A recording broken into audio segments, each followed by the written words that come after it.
I used to do marathons, and when I got to the trail community, I realized that these people were all like-minded.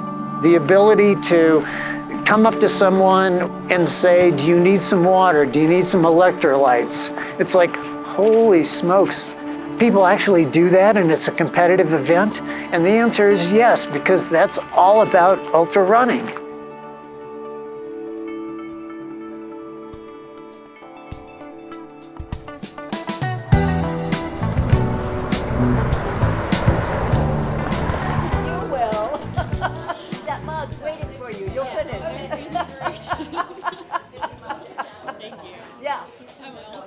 Today we are giving out the shirts and mugs that people have ordered, and tomorrow morning we'll be giving out the bibs before the race.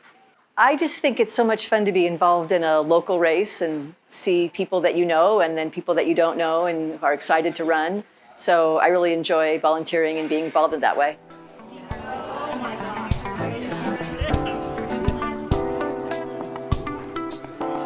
I'm from the East Coast originally. I walked in here the second day we were in town and all of a sudden had like 10 new friends. So it's been a really friendly and exciting community.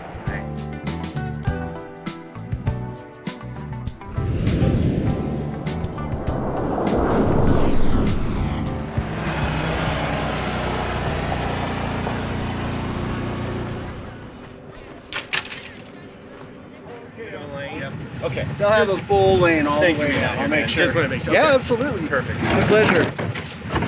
Okay.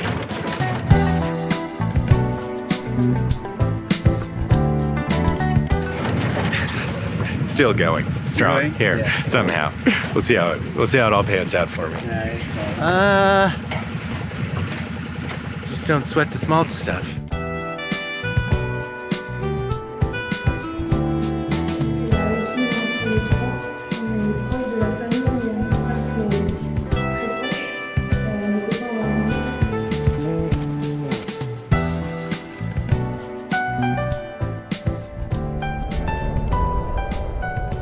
I guess I'd like to see 700 runners, perfect conditions, 100% finisher rate, a good time. This is the 24th year of SOB. It's hard to know the impact it's had on a number of people. I've been a part of it one way or another for 15 years or so. This event probably is the main reason I moved here. In one way or another, 17 years ago, a friend had said he came down here to run the SOB 50K, and I should check out Ashland, Oregon. So it typifies almost everything in Ashland, and it typifies this community in a huge way. So I'm just glad to keep it in the family and to help it grow and see it through another 24 years. So.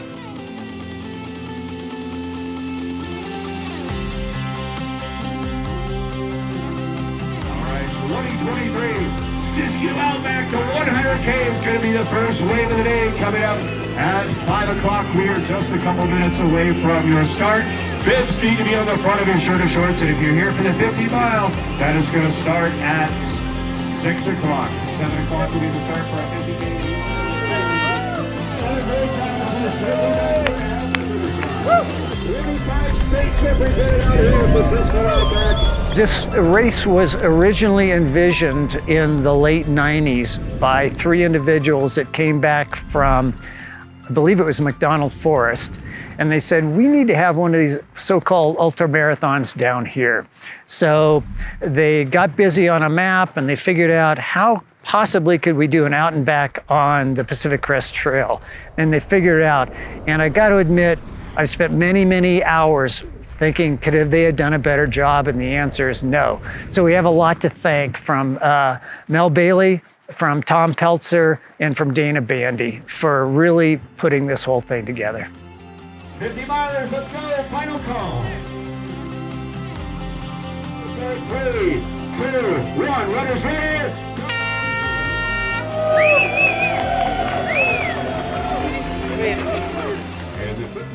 5 a.m. we had the start of the 100K runners. 6 a.m. we let the 50 milers go. And coming up here, what do we got? We only got 20 minutes and then 50K start. We'll commence. And ultimately at 8:30, we get the bulk of our runners in the 15K.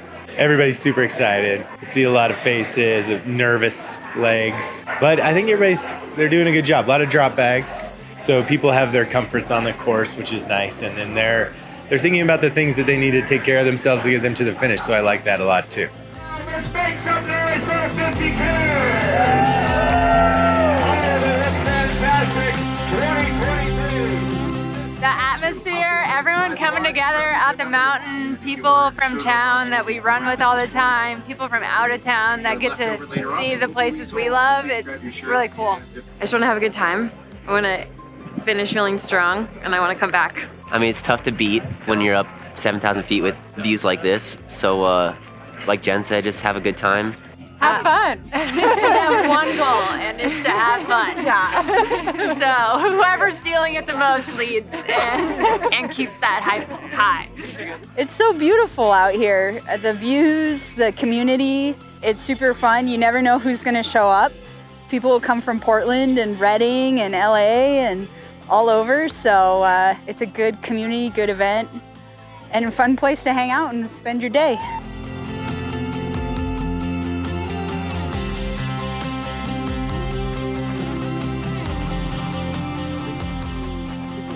So if you go to the first aid station, I would beware of the rubber snakes that are on the trail. Robert is known for having his rubber snakes, which some people really object to, but you know, all's fair. He's a volunteer. You know the pirate's favorite socks? Argyle. So we're here for like, 12 hours, and we're trying to amuse ourselves because we're tired of telling the same ultra stories. And so the snakes is a distraction for the runners and for us. And some people are not too thrilled, but most of them laugh. Next year, bigger ones.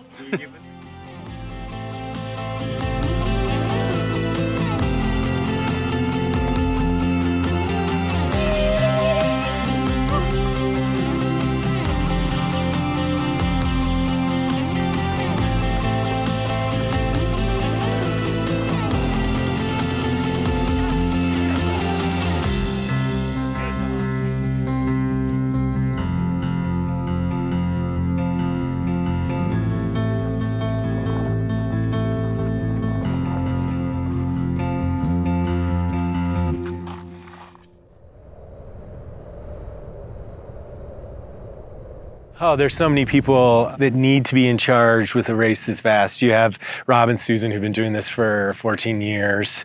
They meet with healthcare workers, they meet with the community, they meet with the Forest Service, they do the trail work. Coincidentally, past race directors like John Price helping cut down dozens of trees this year, or removing trees off the trail, that's another component.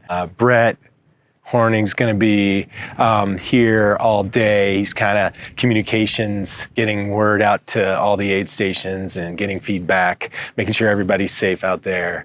I'm not sure what I do. I obsess over the small things here at the finish line, and I make sure that people stay on course. Those are kind of my favorite things to do. I just want to make the whole thing memorable for our participants, and so whether that's from the start to being on the trail and then again at the finish, that's really what I take pride in.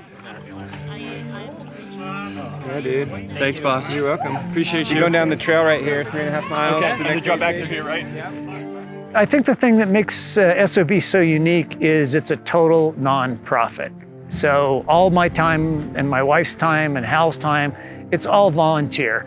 And we have given about $250,000 back to the community since the origination of the race. Thank you so much. Oh, thanks so much for being here. We've had aid station captains that have been with us since John and I took over. They're doing it because of the same reasons that we're doing it. Because they love the community, they love the service that they're doing to the community, and we wouldn't have a race without the volunteers. Yeah, let's do one. He's gonna be America. trail on the left, PCT, you're gonna have a little bit of a climb, 700 feet of climbing, and then it's a whole bunch of descending, 1,800 feet down. I like it. That sounds great. 6.7 miles from here. I like the sound of descending. Oh my gosh, I love volunteering because I go do a bunch of races every year, 2 or 3 races a year, and I got to pay it forward. And so I love it. I love working with all the folks and seeing them work through their hard spots. So it's really rewarding. Actually, I ran the 100K 2 years ago, and I did not finish. I had to drop out at mile 50. So I had a bad day on that, and so definitely I have to pay it forward because all the aid station folks there have helped me out in that year. So.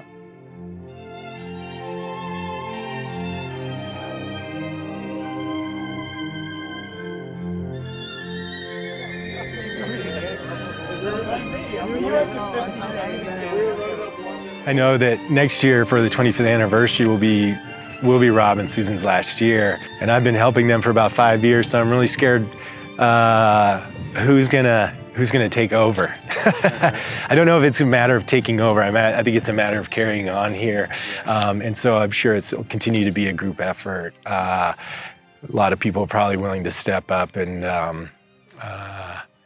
see how we can grow and develop this event, again for the next 25 years. It's no joke. You have a great base of people that come back here year after year. I think Oregon is still untapped for the number of ultra runners in this country that we see. I saw a bunch today that this is their first time in Oregon, so I love that. I love that this is a draw for people from all over the country to come here, maybe even the world.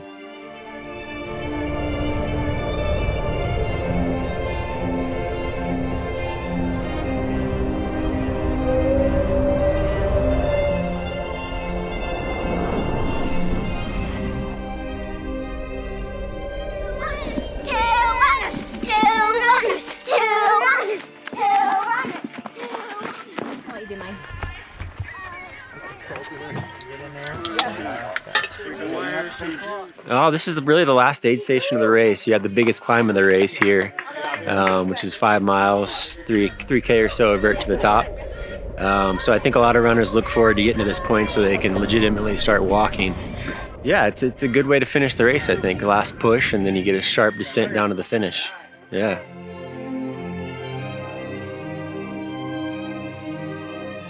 Thank you.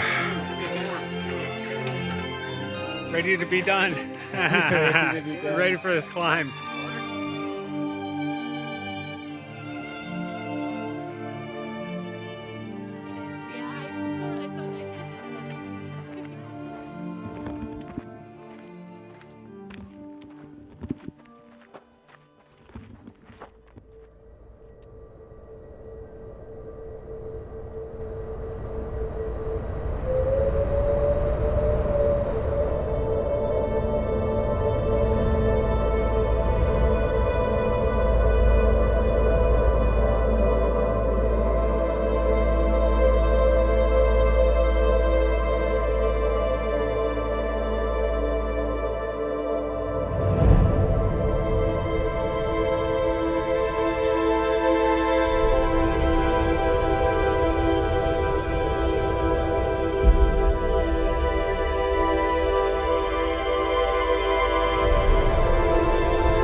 I feel like I ran 50 miles and it was a tough course.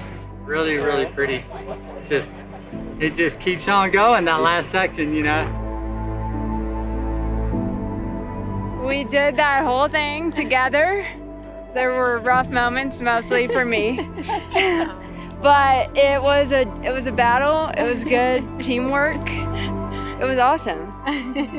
We don't got climbs like this in the Midwest, so it's just relentless up or down, and it wrecks the legs. It was a long day, it was a hard day, and when you get to the end, you did it, So it's just, I'm happy right now, but I think I'll be a little happier when I kind of process the race. It was good. It was hot. The hills were hillier. The heat was hotter. It was cool. I beat my time by 5 minutes.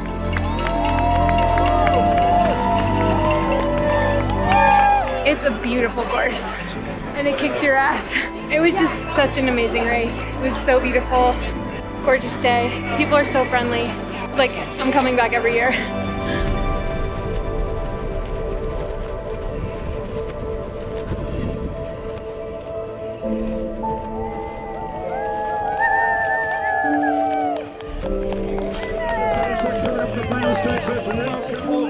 Another fantastic 50-mile finisher, Reese Rogers. Way to go, Reese. Joining us from Decatur, Georgia.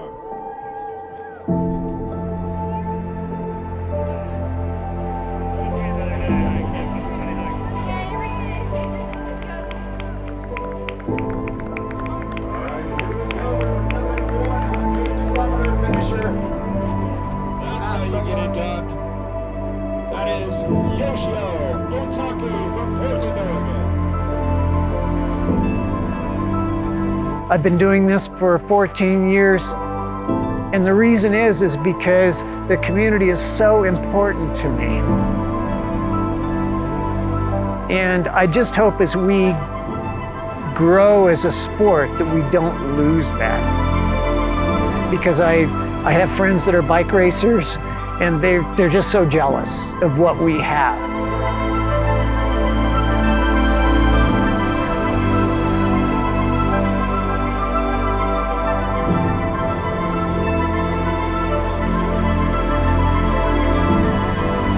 I think that's wonderful, and I just hope we never lose it.